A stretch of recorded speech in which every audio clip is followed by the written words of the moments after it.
Father Cyril, you have surprised me yesterday.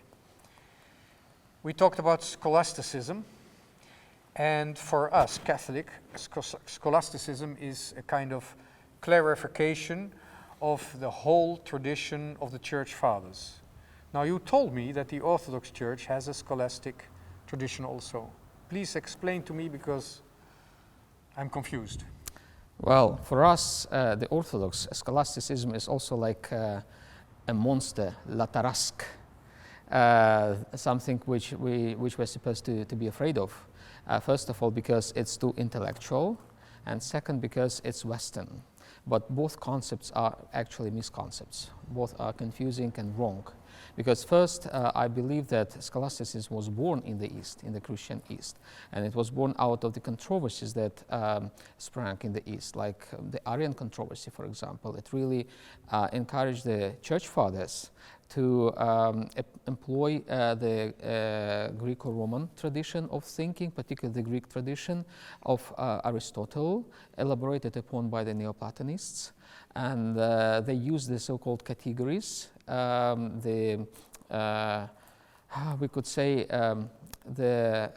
if we imagine a bookshelf, so those are the shelves on which we place different ideas, different concepts.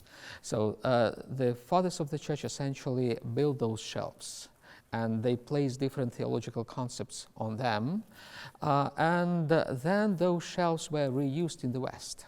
So the Western scholasticism is actually an elaboration, a later elaboration upon the Eastern scholasticism, which flourished like from the 4th century through the 8th century. And then it was succeeded by the Western scholasticism, particularly the Dominicans, Thomas Aquinas, who became really prominent. But we had figures in the East which were on the same level with Aquinas and other Western scholasts.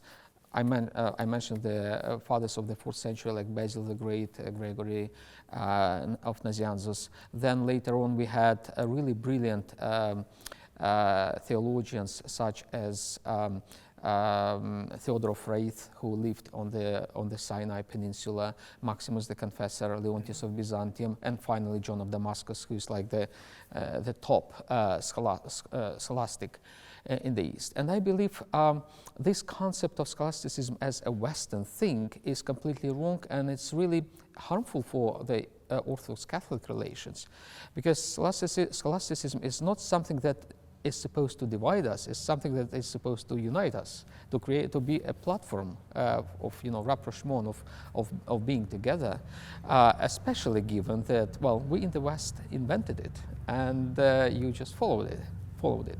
You in the East, you want to say? Yes, I mean East, us, and you West, as it were. And also I believe that actually scholasticism, it is also popularly presented as something boring, as something very dry, super intellectual, which has nothing to do with spirituality, with spiritual life, or moreover, as something contrary, killing spiritual life. And I believe it's another misconception, because scholasticism is about sorting out ideas, about putting everything, on shelves in order. It's not about substituting ideas. It's about actually making ideas shining, theological ideas, ideas related to spirituality. And I believe scholasticism, therefore, is really a great source of renewal, including spiritual renewal.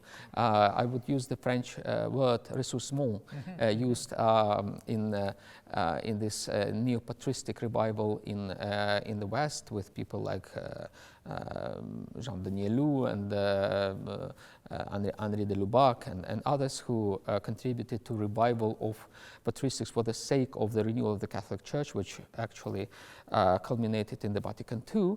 And I believe that we, instead of rejecting scholasticism, need to reuse it for our own ressourcement, for our own renewal of the church life. This is a part of my project, it's my sort of intellectual project, if you want, a theological project that I've advocated for in my recent book, Eastern Christianity in its Texts, where I argue that exactly we need to go back to the fathers, to the scholastics, in order to address issues pertinent to our life, in the life of modern church.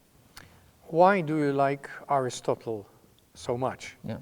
Yeah. We talked about that yesterday too. Yeah. Could you explain to that? Yeah. Could you explain that? Yeah. Well, what is the value? Scholasticism, first of all, its roots are not Christian. Its roots go back to the Greek philosophy and religion. And like one of the most prominent scholastics, kind of pagan scholastics, was Porphyry of Tyre. He was an interpreter of Aristotle. He produced a commentary on Aristotle, and he was a staunch pagan. He loved his paganism, he loved his gods, and he hated Christianity. He was one of the most anti-Christian writers in late antiquity, and still he was appropriated by the church because what he produced, this scholasticism, was kind of metaphysically neutral. It was an instrument which was applicable, yes, to pagan gods, to paganism, but also applicable to monotheism, to the Christian monotheism. And it goes back to Aristotle. We know that Plato, well, we could say that the ideas, some scholastic ideas, especially this differentiation between commonality and particularity, goes back to Plato. His idea of ideas is another way to explain commonalities between things that we observe. But Plato was heavily metaphysical. It made his kind of philosophy made constant reference to the above, to the divine, and this metaphysics was quite pagan, I would say. Aristotle dried it out, this paganism, this pagan metaphysics, and created a kind of substrate, intellectual substrate, which is metaphysically, religiously neutral, and therefore applicable to any religious tradition, including, like, for example, Islam. Islam also appropriated the same ideas. That's what I like about Aristotle, that he did not bring his beliefs, his religious ideas about gods. Apparently he was a pagan and he was a polytheist, but he did not mix up his religion with those philosophical ideas, which made them reusable for the Christian theology. Fantastic. Thank you.